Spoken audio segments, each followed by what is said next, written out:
Assalamualaikum warahmatullahi wabarakatuh. Selamat datang di Lingkar Perspektif. Baik, pada video kali ini kita akan membahas topik terkait tips menabung untuk anak kos. Mungkin kendala bagi anak kos adalah masalah finansial. Kenapa?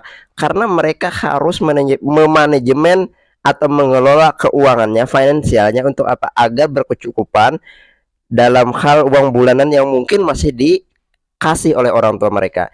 Nah, ternyata salah satu cara untuk mengantisipasi permasalahan finansial bagi anak kos adalah dengan cara bagaimana mengelola keuangan dengan baik. Salah satu untuk mengelolanya adalah memiliki tabungan untuk anak kos.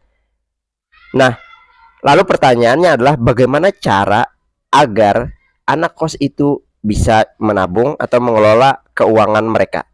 Ada beberapa cara yang dapat dilakukan. Cara yang pertama yaitu adalah buat anggaran. Penting sekali bagi seorang anak kos itu memiliki anggaran. Buatlah anggaran bulanan yang mencakup semua pengeluaran harian, mingguan, dan bulanan itu sendiri. Mengapa demikian? Karena hal ini akan membantu seorang anak kos memahami sumber pengeluaran dari yang paling banyak hingga yang sedikit. Dan juga selain itu dapat memungkinkan untuk mengontrol pengeluaran yang lebih detail. Maksudnya ini, dengan membuat anggaran, maka seseorang itu akan tahu berapa budget yang harus dikeluarkan per bulannya, per minggunya, atau per harinya, sehingga mereka bisa menyesuaikan pendapatan mereka atau uang yang dimiliki per bulannya berapa dan harus berapa banyak mengeluarkan uang. Sehingga apa? Sehingga bisa meminimalisir membeli atau menggunakan uang pada hal-hal yang tidak perlu.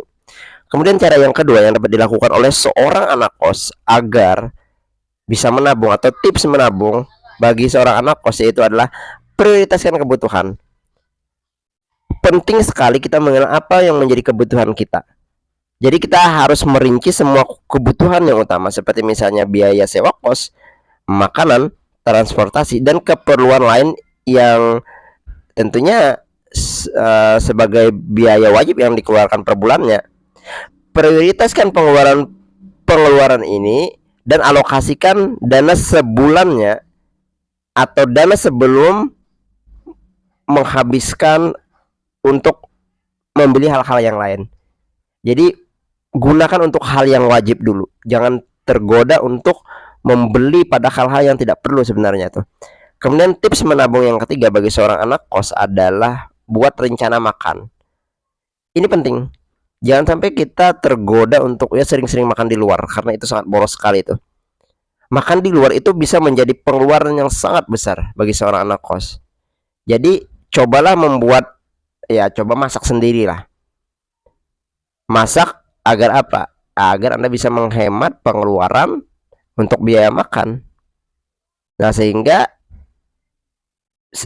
sisa-sisa uang yang dimiliki itu bisa ditabung tuh. Kemudian tips menabung yang keempat bagi seorang anak kos adalah cari diskon dan promosi. Ini penting.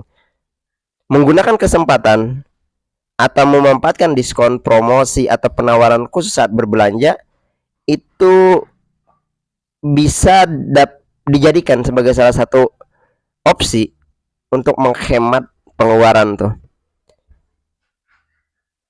Jadi belanja kalau bisa ketika ada diskon tuh. Jadi kan agak lebih murah tuh. Kemudian hal yang kelima yaitu gunakan transportasi umum. Jika memungkinkan, gunakan transportasi publik atau berkendara bersama dengan teman. Jadi agar apa? Agar bisa mengurangi biaya bensin. Itu penting tuh. Mungkin 5 hal ini bisa dijadikan cara atau tips bagi anak kos yang ingin memiliki tabungan. Sebenarnya bisa diusahakan, tinggal bagaimana kita atau bagaimana strategi kita dalam hal menabung bagi anak kos. Demikian penjelasan kali ini, semoga video ini bermanfaat.